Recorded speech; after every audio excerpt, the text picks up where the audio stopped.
Well, I'm on the trail side of the bridge now, of the park.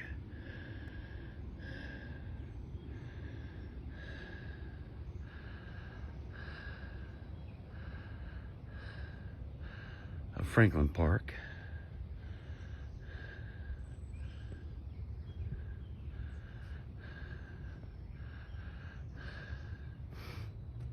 Trails, the trail goes on both sides.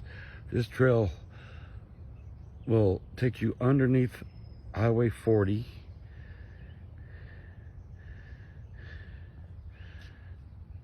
This trail will take you to the water park.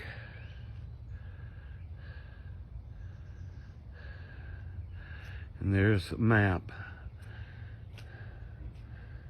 showing the trails. It goes all the way down this side. You can take it all the way to Humboldt Park.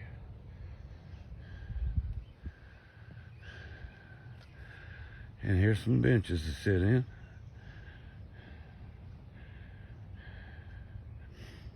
And there's the bridge we just crossed over. In the next video, I'll show you where some of the changes are going to take place.